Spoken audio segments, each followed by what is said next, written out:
Sir मैं देख रहा हूं कल से दोनों सदनों में गरीब मुसलमानों की बहुत चिंता हो रही है।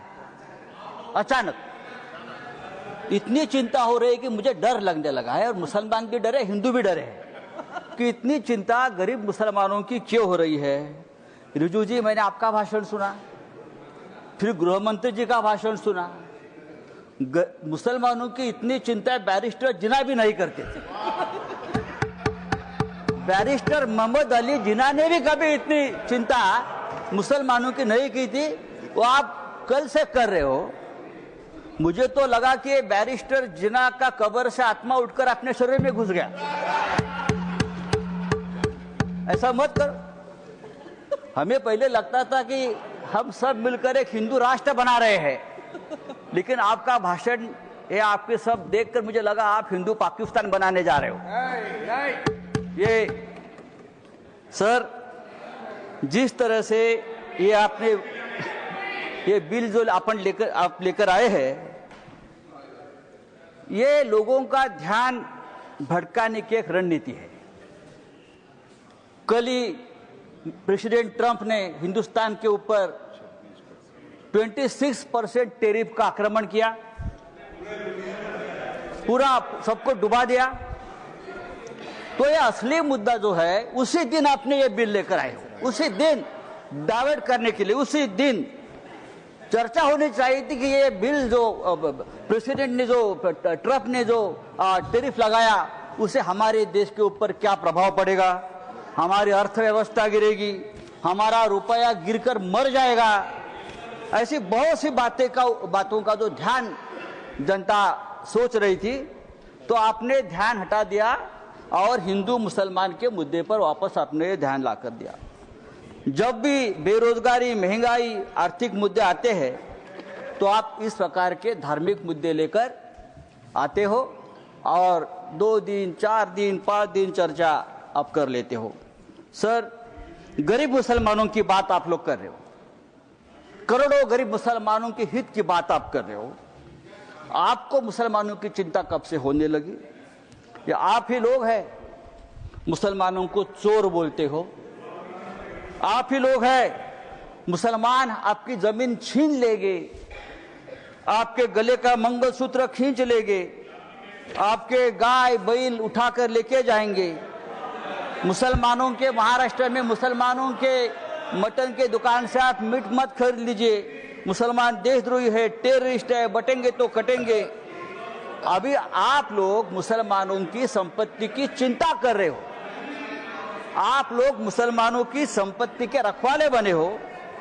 लेकिन मैं आपको बताता हूं भाई साहब, आप मुझे कुछ मत सिखाइए, मैं बहुत पढ़ लिख कर आया हूं यहाँ, चिंता मत करिए।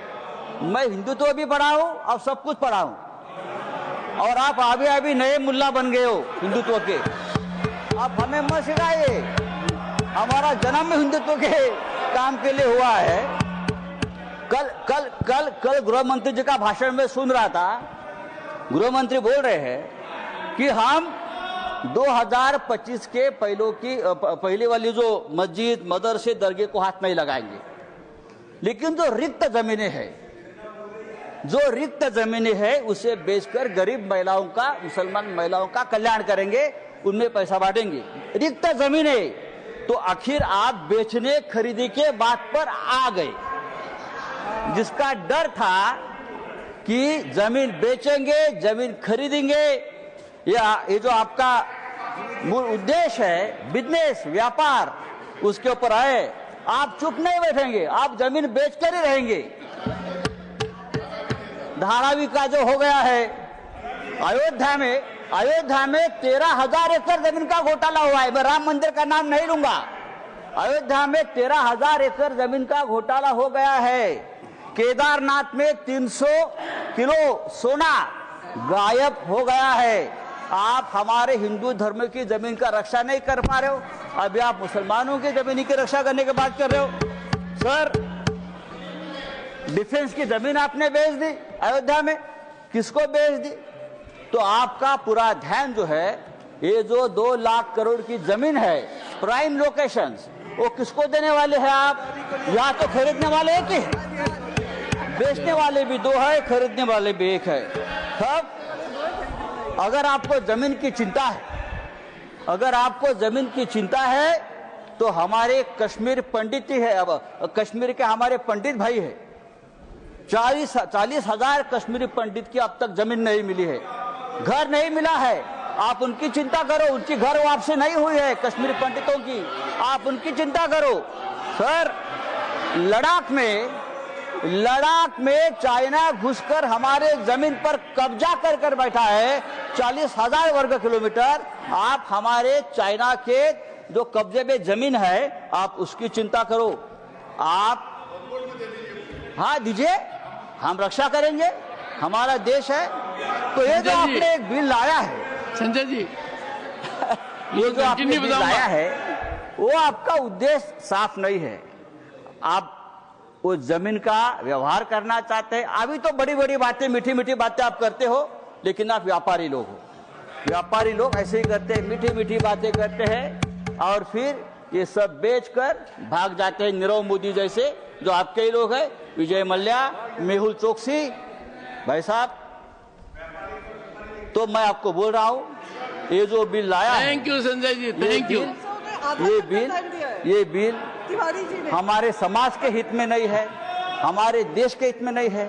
आप फिर एक बार इस देश में तनाव पैदा करना चाहते हैं, फिर एक बार इस देश में दंगे भड़काना चाहते हैं। लेकिन आप ये धंधे बंद करो।